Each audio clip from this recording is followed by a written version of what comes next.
do we actually understand how many people in this country actually pay income tax? Right. 20,000 people. That's it.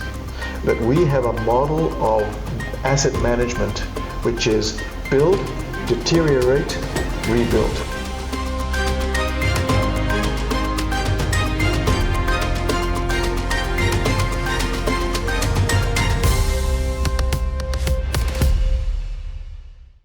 Bola, and welcome to The Lens at 177. Today we're going to talk about some fun stuff like VAT, the budget, and we have with us someone who's very familiar with those subjects and someone that played a key role in the Fiscal Review Committee, the committee that went around and held discussions across the country with different people and got their views on what they thought would be good for the country, for boosting the economy, and the issues that they faced as well were expressed to the committee. And I have here with me none other than the man himself, who needs no introduction, Richard Naidu. Mula, Richard. Yeah, Felix. So we'll start off with the fun stuff. Right. The upcoming budget, we've got the budget on Friday, which is just around the corner. Government has a difficult task balancing increasing revenue versus the impact that if they remove VAT on zero-rated items, if they, what the previous government had brought in. So, how do they do things without impacting on the vulnerable, the most vulnerable people, the poor and the low-income earners? Yeah, so Felix, this whole fiscal review exercise, I'm not sure I'd call it fun, but it was very educational. We learned a lot. Right. We talked to many government departments. We talked to people in the private sector. We talked to the agencies like the World Bank and the IMF, right. Because they go around different countries, looking at the models and looking how these things work, and their expertise is useful. They don't always have the local knowledge, but they can tell us, how the rest of the world kind of deals with these problems. Right. So, what I think some of the key lessons that we learned right. was that the government is just seriously underfunded. Right. And I think the biggest mistake that was made was that back in, I think, 2016 or thereabouts, VAT was reduced from 15% down to 9%. Mm-hmm. And that was obviously a people-pleasing sort of policy. Right. It was allegedly to put more money in people's pockets so that they would spend more and invest more. They tried that in the United States 40 years ago. They called it supply-side economics, and it failed. So I don't know why the government thought that it would be different here. And what happened in the end was that over the next sort of 6 or 7 years, we really deprived the government of billions of dollars in revenue as a result of that tax reduction. There were other tax reductions like, for example, lifting the income tax threshold from $16,000 to $30,000, because that also cost, tens of millions of dollars. Right. In the end, people have got to have essential services. Yes. They've got to have education. They've got to have health, roads, water. And what has happened in the last 6 or 7 years is that those services have deteriorated. We all know about water. We all know about health. Yes. And of course, debt has gone up. Now, we can blame COVID for some of that debt, but what we actually know is that the problems with debts and the problems with increasing government deficit, they were already there. Before COVID. Before COVID. Right. And so we were on this course long before COVID came along. Now, when you are trying to provide services to people and you're not collecting enough money, all you have left to do is borrow. Right. You are going to hit the wall sooner or later. Yes. And that is where we are at. We have hit the wall now. We got to a debt to GDP ratio of 90%. I mean, in a well-run country, that ratio should be around 40 yes. at best. And when we have that much debt, we can't move. We can't borrow. We can't spend and invest in an orderly way. Right. If a major cyclone hit us tomorrow, Yes. that would probably cost us $500 or $600 million Right. to fix. Yes. We haven't got that money. And so until we can get that debt to GDP ratio down, Right. we are really going to struggle to get out of this. We have so much money to spend everywhere. We've probably been underspending on health for the last 5 or 6 years by about $100 million a year. Right. We need $800 million for in the next 5 years just to fix the water supply. Water supply. So, these are not abstract problems. Right. These are problems that affect all of us Yes. every day. And the most important thing, I think, about that, Felix, is people talk about, the impact on the poorest people. Yes. The most important thing for the poorest people is to make sure that government gives them good services, good Right. health, good education, water in their taps. Because rich people, we can pay for our own doctors. We can send our kids to private schools. Right. We can buy water tanks. Poor people cannot. Right. And so it doesn't matter which way you look at it, doesn't matter how you slice and dice it, it Yes. comes back to ensuring that there is enough money in government to look after the people who need the help. Right. People would still argue, though, food is a big component. Yep. For someone earning $150 a week on the minimum wage, for example, $150 doesn't get you very far at the shop. If you have 4 kids, wife, and other dependents, which a lot of families have. Unfortunately, even low-income families have extended families, members staying with them. So I think for them, health and water they will understand, but food is a big component. It's a big issue for them. Yeah. And I think everywhere we went, there were people concerned about the cost of food, the cost Yes. of basic items. And, as I said, there's not very much that the government can do about that. Right. Food costs what it costs. Right. I mean, we import a lot of our food. Yes. Those costs are out of our control. Right. And so really what we have to focus on, by all means, let's keep the price of food down, but we actually have to focus on lifting incomes. Right. That's the piece we must not forget. Yes. That we've got to keep costs down for people, but actually in the long term, the real job for the government is to lift people's incomes. Right. And so, we got used to the idea of paying less for our food because VAT went down. Yes. But we were really hiding from reality. Okay. That's the problem. Because we were not collecting enough VAT to provide these basic services. It's very hard to say to somebody who earns $150 a week, you were not paying enough VAT. Yes. It's very hard to say. It is, yeah. And yet, as I said, there's only so many ways we can cut this cake. Right. We've looked at VAT, and I think one of the things that we looked at, Felix, when we were talking about revenue raising, Yes. was where do we find the money? And one of the things that we tried to do very early was to say, we're going to have to recommend increases in VAT. Right. And so a lot of criticism came to us. And that was important, because we have to hear people's opinions and we have to encourage this debate. And so what we were told was, don't lift VAT, Right. increase income tax. And then we had to go back and say, do we actually understand how many people in this country actually pay income tax? Right. 20,000 people. That's it.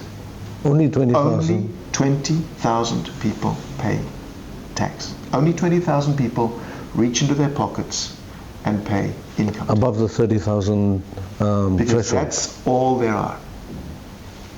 Right. So what's the problem there? Is the problem that people are defrauding the government, that they're running away from tax? No. This is the structure that we've built for ourselves. Right. We have said everybody with an income of less than $30,000 pays no income tax. Right. Only people with an income above 30,000. But there's only 20,000 people. Now those people are already taxed at the rate of 20% and Right. upwards. Everybody says tax the richest people. So we have a social responsibility tax that taxes people much more harshly above $270,000 Right. in income. How many people are there paying that tax? 280 people. So should that 280 people Yes. pay about 1/6 of all the income tax that is collected, about $30 million. right? There is nobody to tax. So there are a few distortions in the system Right. that we can fix, Yes. particularly around people who earn dividend income only and pay no income tax above the 20% that the companies pay. But that's got to be reformed for equity reasons, but that's not going to make us a lot of money. Right. It's not going to earn us money. So when we look around, so what we said was, well, if we increase corporate tax from 20 to 25%, Yes. that will only make us about another $70 million. Okay. If we increase the departure tax back to the $200 that it was, and over time, that will only make us another $70 million. Right. We need to find $500 million 500 a million. year. Right. Why? Because we've got to get the debt down, because we are really in crisis on the debt. Right. But we've also got to find the money to invest in these things like health and water. Now, where does that money come from? We've looked at all of the places where we can find more money. Right. Increase some customs duties, there's probably $80-90 million there. Right. But in the end, Felix, the only place we can go Yes. is VAT. Okay. And that's unfortunate, but there's nowhere else, that we can go. There aren't enough people paying income tax. We can't make much more money out of corporate tax. There's nowhere for us to go except VAT. Thank you for that, Richard. And we'll be right back after a short break.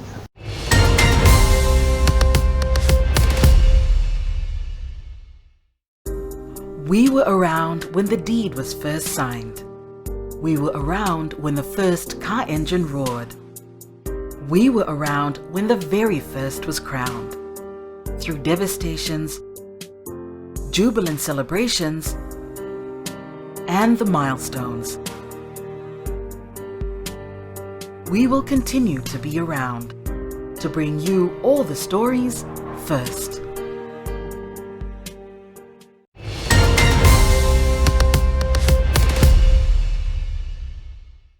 Welcome back to The Lens at 177, and the conversation is really getting interesting with our good friend Richard Naidu, just providing some statistics and some information that a lot of us were probably not aware of. Just coming back to, I think we need to better explain some of the challenges the Fiscal Review Committee faced. When you were out, you mentioned that it was very educational. Could you just speak to us about how educational, in what way? What did you learn? What did we learn? A lot of the things, the Fiscal Review Committee, everybody's interested in what we're recommending on tax because that hits them in the pocket, and I understand that. But you're looking at a government that spends $4 billion a year. So one of the things that we actually had to look at was how well does the government spend that money? Right. And some of the information that came back to us was quite surprising, and some of it quite shocking. Right. A lot of money is very poorly spent.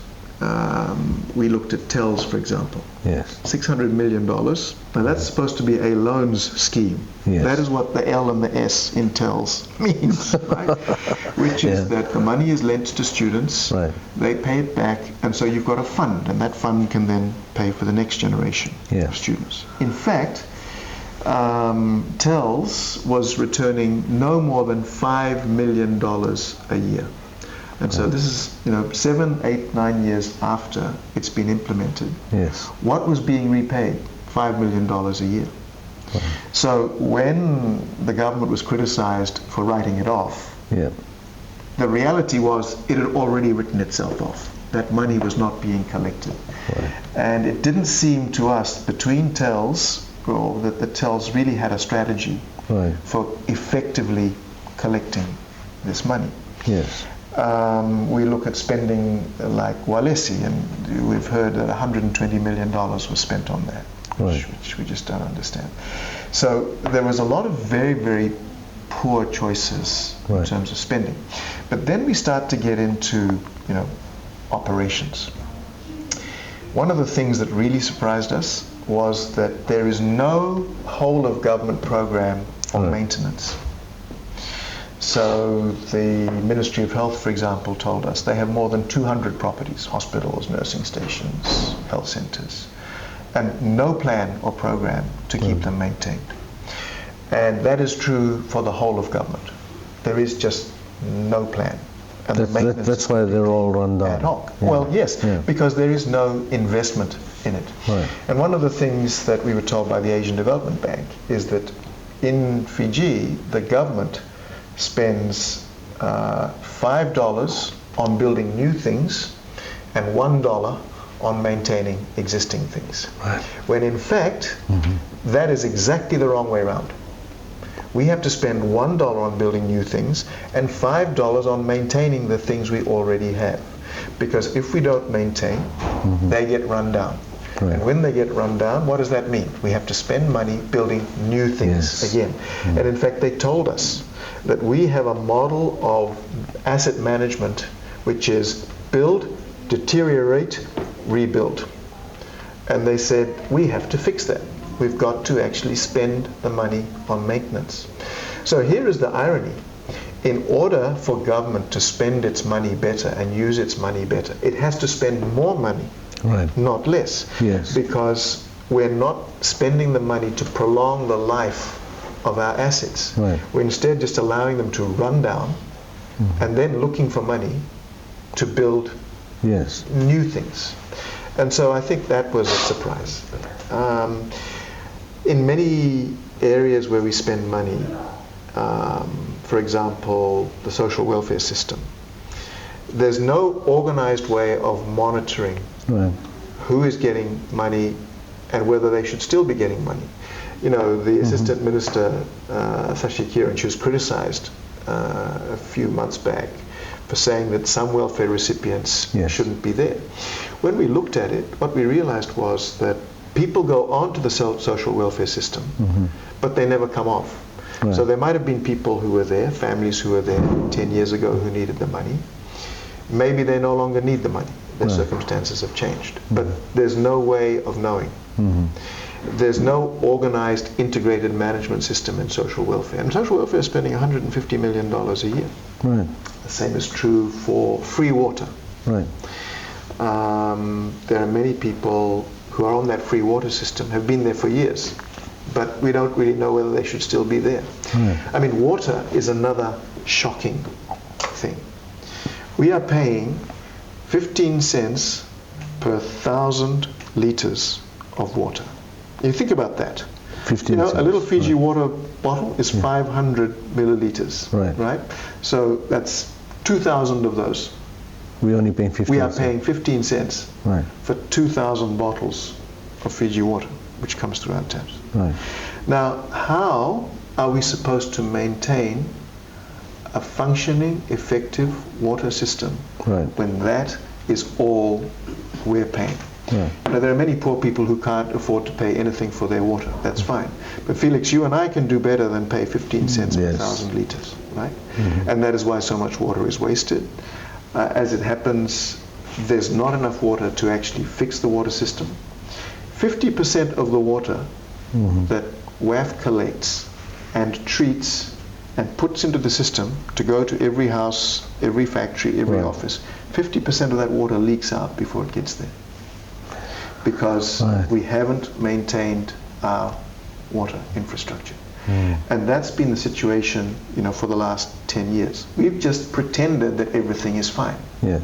And it's not fine. And now we've got to catch up. Now we've got to find $800 million just to ensure that for the next 5 years, our water system can meet the needs. Yeah. So, everywhere we look, it's funny you say that. It's funny you say that because the previous Attorney General had always maintained that they performed well, very well. And some of the development partners like the World Bank and the other organizations didn't say anything to the contrary. You're speaking about $5 that is supposed to be spent on maintenance and $1 on rebuilding. This is the first time we've heard of that. And the previous government kept telling us that the country is doing well and they're doing unprecedented development. So, what went wrong? So, how did that happen? Welcome to open and transparent government, right? It's that simple, right? We've had the National Economic Summit. We've had the Fiscal Review Committee. Right. Now, in fact, these agencies have been telling government these things for years. But government has not been telling us, right? The Fiscal Review Committee, we are appointed by the government, and people will say that some of us are relatively friendly to the new government, but we are independent. Right. And it was our job to bring this information out and tell everybody. Right. And this is what the previous government did not do.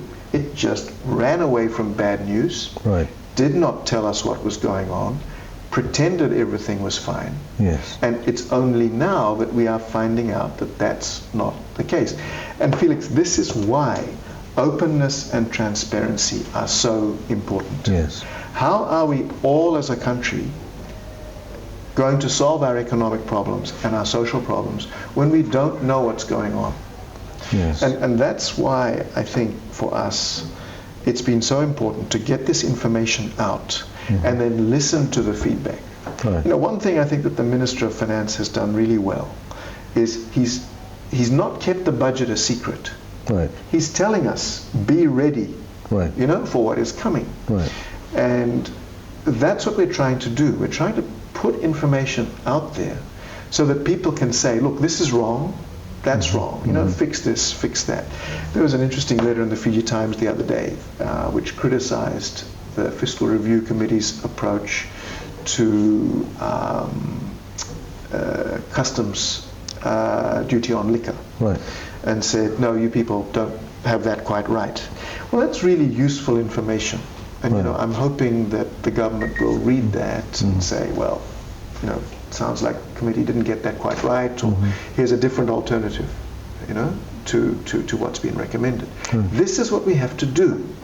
We have to have dialogue and debate. We have to bring all of these ideas out into the open at a time when people are not afraid of bringing these ideas out and contributing them.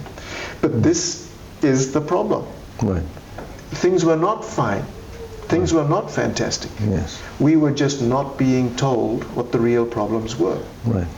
And the agencies were telling the government was just not telling us.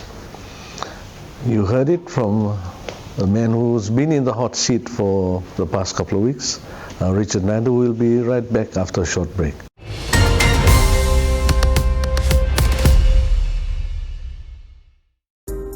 We were around when the deed was first signed. We were around when the first car engine roared. We were around when the very first was crowned. Through devastations, jubilant celebrations, and the milestones. we will continue to be around to bring you all the stories first.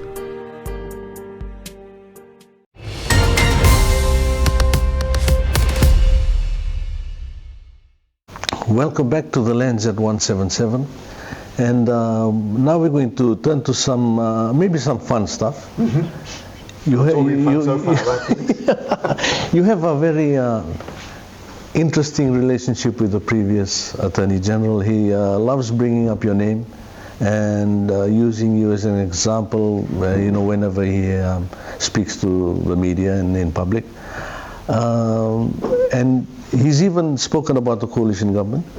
He says that they're only focusing on increasing revenue. And they've not looked at ways to boost the private sector. He said there's too much talk and not enough action. He said the Fiji First Party government, their tax and VAT policies were put in place to help the poor. And there's all these things. He's even criticized a supposed plan to decrease the income tax threshold. He's even criticized that. So, maybe I'll start with what sort of a relationship do you two have? I wouldn't call us friends, and we don't really have one. Right. I think we just bark at each other across the news media. So that's Right. pretty simple. Yes. So all these things that he's saying that, there's no real, it's all talk and no action when it comes to addressing the issues that we're facing. Well, Felix, let's just look at the record, right? Right. Because you can talk about talk and you can talk about action, but you can also look at the record Right. of the Fiji First government. With all of this reduction in taxation, with all of this borrowing, and with all of this spending, we should have had fantastic rates of economic growth. Right. What did we actually achieve in the last 10 years? We averaged about 3%. Yes. 3% for a successful developing country is very poor. If you're not doing 5 or 6 or 7, you're really not succeeding. And it's all very well to talk about, economic growth. The question is how you create it. Right. Economic growth should come from new investment, Right. from exports. That's how you get good, solid economic growth. Yes. It lays a platform, for better incomes. Instead, what we had was more borrowing, more government spending, and more consumer spending. That's what actually created the economic growth. Now, The Bainimarama boom. the so-called Bainimarama boom, Right. right? Now, you can borrow and spend for a little while to stimulate economic growth and then hope that that catches on. Right. And people start investing and people start exporting and doing all the good stuff. But you cannot keep doing it. And that is where our Bainimarama boom got us. Right. Hopelessly in debt.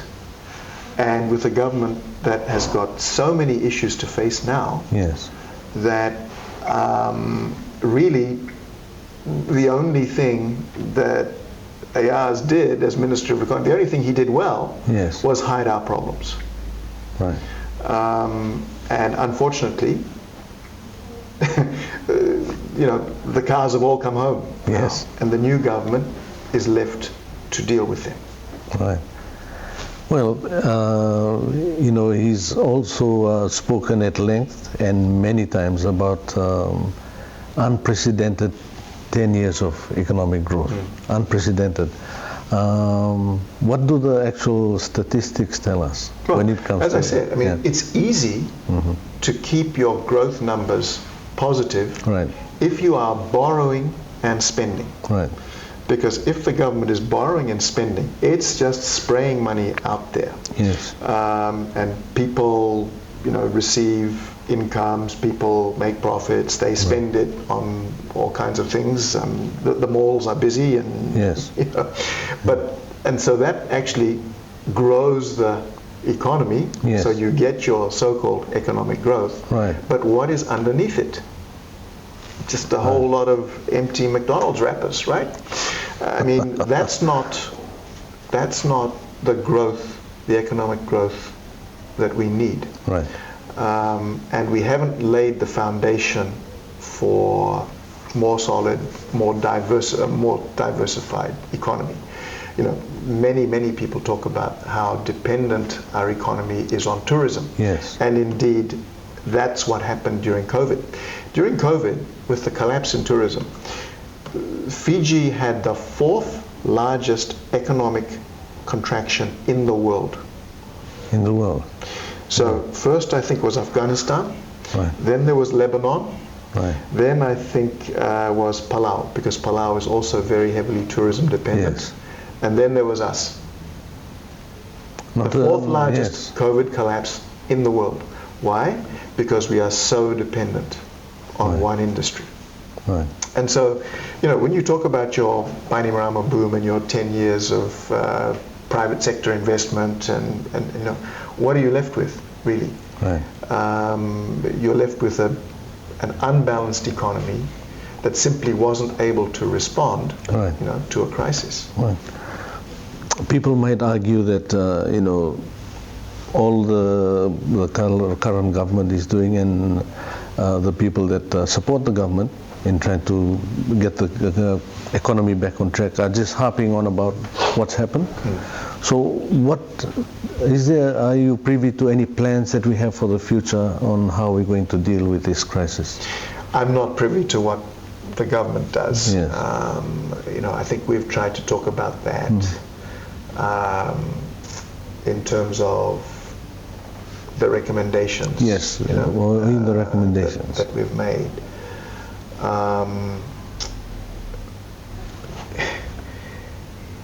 The Fiscal Review Committee is mainly about what government does. We Right. talked a little bit about some of the policies that it should pursue that are pro-growth, and Right. I think that's we've talked about a number of legislative changes it needs to make, ease of doing business changes. We have a number of bottlenecks in the Yes. system. So certainly around things like the Land Sales Act, which severely restricts a whole area of foreign investment in land. We have issues with the Department of Environment, with the Department of Town and Country Planning, because those are critical agencies, for Yes. example, to enable people to build and do the things to build infrastructure. And we're talking about, you know, not just homes and factories, but we're talking about bridges, and we're talking about all of the other Right. critical infrastructure we need. So in the last government, their budgets were cut Right. from, I think, about 10 million a year to 4 million, both departments. And so no wonder these departments are delayed. Yes. No wonder they don't have the resources to actually process the you know, the increasing number of applications that they're Right. facing. So you have this bottleneck. And so that was, you know, government cutting spending in a place that just made no sense. Right. We want environmental protection. We want good planning laws around our buildings and our construction, and yet we've got these agencies that don't have the resources to deal with them. Right. So that's the recommendations that. Well, there's lots of, we made 100 recommendations, 100, Felix. yes. I think more than 100. Yeah. And if you look at those, what we actually said in the report, each of those recommendations is a project on its own. Right. You know, the work that is required Right. to fix Yes. the situation we're in is huge. 100 projects. Yeah, Yes. there's at least 100 projects in there. Okay. Well, thank you very much for joining us on the Lens at 177. Richard, thank you for your insights. Thank you for the colorful conversation. And we do hope to have Richard back with us after the budget is delivered this Friday. And please do visit our Facebook, Twitter and Instagram accounts, and also our website, www.fijitimes.com. Thanks, Felix. Always a pleasure.